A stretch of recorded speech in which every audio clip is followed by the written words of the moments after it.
So if you're thinking about moving to a new city or a new country, it can be a little tough to figure out if that place is a good fit. Hi, welcome back to Peregrine.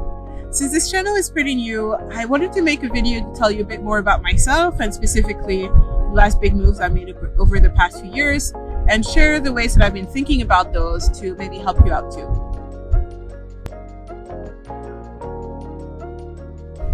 So before I really get into my story, I wanted to talk a little bit first about how I conceptualize the things I'm looking for, which really help me to identify the right city or the right country where I want to go. So I think of it as the different dimensions or the different aspects of my life that are really important to me.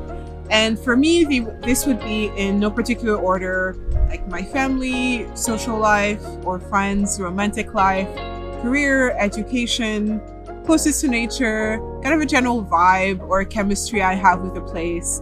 And these, I would say, are some of the main things that I think about. And I call these pillars. And what I mean by pillars is that if you have about 3, that's a good amount to keep you sort of stable. If you have more, that's great. If you have fewer, you're not going to feel that stable for a very long time. So when I think about a new place where I want to go, I look at this list of things that are really important to me and I try to think, what are the things I really want to focus on right now at this point in my life? So once I figured out which one of my pillars are a priority for me at that time, I start to do some research. I start to look into what are the places where I can get those pillars really fulfilled. And once I do that research, I do a little bit of planning, of course, maybe some budgeting, figuring out, do I need to study a new language? Are there any big cultural things I have to get used to really figure out if those places are really the right fit. So I think this will become a little bit clearer once I tell you my story. Okay, so first I want to tell you about my move to Finland. So to set the scene, let's think about 5 years back. I was living in New York City. I was working in UX and service design. And that was a field that I had been going in for about 4 years since graduation. And I was at a point where I knew I wanted to have a big push in my career. I was also a lot more confident about what I wanted to do because I had been working in that field for a few years. And I also knew that I wanted to go back to Europe. So at that point, I was able to sort of identify some pillars. So the main one was really career. That was the goal that I really wanted to improve my career or make it more stable. I wanted to be more confident in my skills and really take it to the next level. So in order to do that, I realized that education was a big pillar again. I wanted to get a master's degree, hopefully in design, and that would really help me to sort of crystallize what I had been learning in the workplace. One of my pillars at that point was society. So I had figured out after about 15 years in the US that while I was having a lot of upsides as well, I really wanted to try and live in Europe again. So I was thinking specifically about the Nordic countries. And the reason why was because, again, I was working in design, and that's just a great place to study or work in design. So that was a major thing for me. And also just a little thing about my background is that I had quite a strong affinity for the Nordic countries since I did a random high school project about Sweden many years before. So that made it so that the Nordic countries was kind of a goal for me to at least try living there at some point.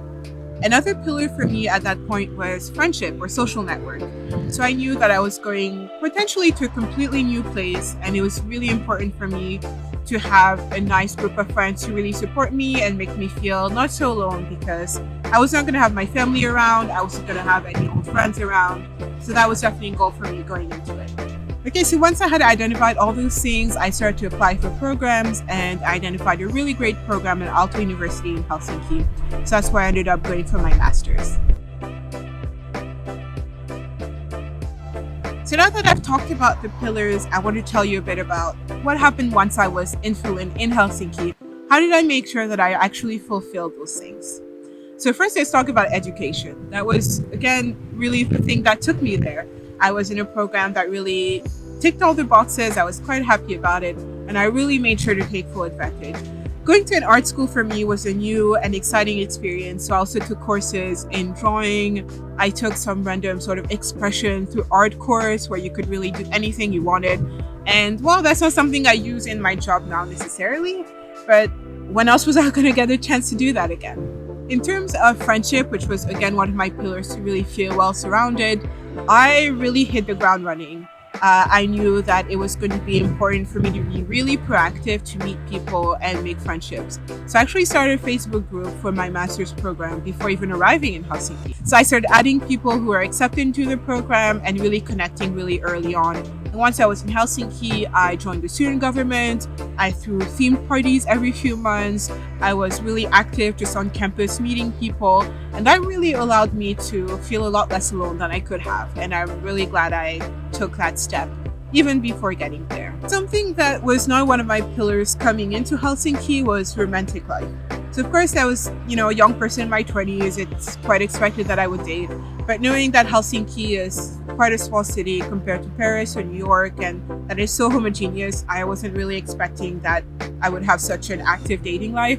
But it turns out that I actually met my boyfriend there. So it just goes to show that even if a pillar isn't a priority, you can still be surprised and tick some box that you weren't expecting.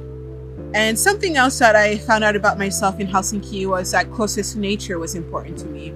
And I think it was something about, the people I was hanging out with who were hiking a lot, spending a lot of time at sea, in the forest, and also the fact that in Helsinki it's just so close to the city and actually inside the city that there's so much nature around that I realized I really enjoyed that. I really had this idea before that I had to choose between city or country, and that was the first time I realized I can have a bit of both, and that's actually important to me. So now it's totally a pillar that I include that I didn't have in mind before. So now let's get to career, which is sort of the transition to why I made my next move. So as I said before, the reason why I even wanted to go back to studying was because I wanted my career to go to the next level. So when I was nearing the end of my master's, I started to look for jobs, and that's when I realized that Helsinki was not the best place for me, at least not at that time. So while there are a lot of jobs in design in Helsinki, most of them are reserved for people who can speak the language fluently. And while I was learning Finnish quite actively and really growing quite a lot with that, it was not enough for me to do my job fully in Finnish. And I started to apply for a few jobs in France, the Netherlands, Germany, Finland, of course. And I realized that I actually was getting more offers from abroad. So that's when I realized that maybe I should sort of shift things around and really prioritize that career pillar again, which could take me to the next place. All right, so now we get to my move in France. So as I mentioned before, looking at my pillars, career was again the main thing I wanted to focus on. And one of my job offers was in Paris, in France. And what I considered at that point was career. So the job offer was really in exactly the type of agency I was looking for, with the type of projects I was looking for. So I knew that that was ticking that box at least. Something else in terms of society. So this was going to be sort of a full circle moment. I had been living outside of France for so long, even though I came back often.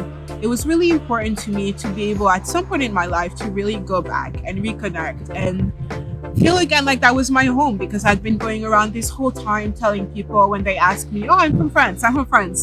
And I haven't lived there in so many years. So it was really important for me to reconnect. So I thought that was a great opportunity to do that. Something else was again about friendships. My family was not living in France anymore at that time. So I was really looking forward to reconnecting with old friends. And I thought that would also make the transition a lot easier. All right, so now let's get to France. Like, how is it going for me now? So in terms of careers, I said the position I had was really what I was looking for, the same kind of agency setting, the right kind of project. So that has really fulfilled that pillar.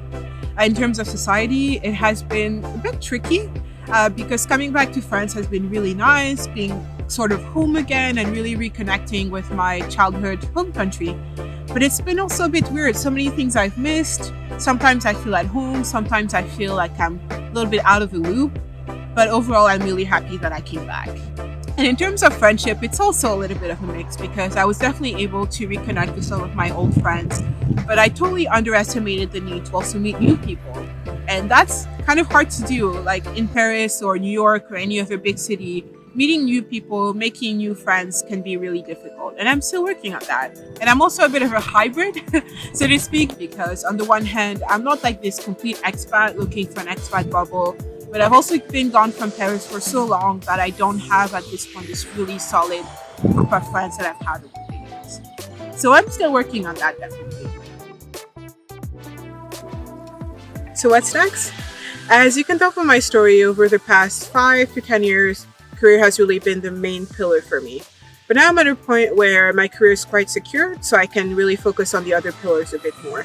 So for instance, I'm in Paris. If I decide I want to be a bit closer to nature, then I can start to look at different places. If I want to be closer to family, that also leads me in a different direction. So these are always ways that I can reassess the priorities in my life because I already kind of know what are the things that I care about. And something maybe you picked up on in my stories as well is that luck has played a really big part. So for instance, in terms of how I ended up in Finland, I mentioned that how I first became interested in the Nordic countries was because I did a high school project about Sweden. And that's what first got my interest in that part of the world. And if I had randomly chosen a different country at that time, maybe I wouldn't have ended up in Finland like 10 years later. So you never know what's going to come back up or influence you or bring an opportunity later down the line. And more on that, the job I ended up getting in France was because this was a company that I initially contacted to do an internship in my master's. So while I decided to stay in Helsinki and do an internship there instead, that same French company contacted me later with a job offer. So it was really nice actually that it came back around, that that opportunity was still available when the timing was right for me. So the thing with pillars is that they really change as you get older, as you have more experiences, as you're able to really secure more things in your life, different things become a priority. And you might also discover more things that you care about that you didn't know before, like with me and being close to nature. Or, my career is still important, but I can focus now on other things. So definitely be flexible with that. And don't be surprised if maybe you get somewhere and you realize that things are a bit different from what you thought.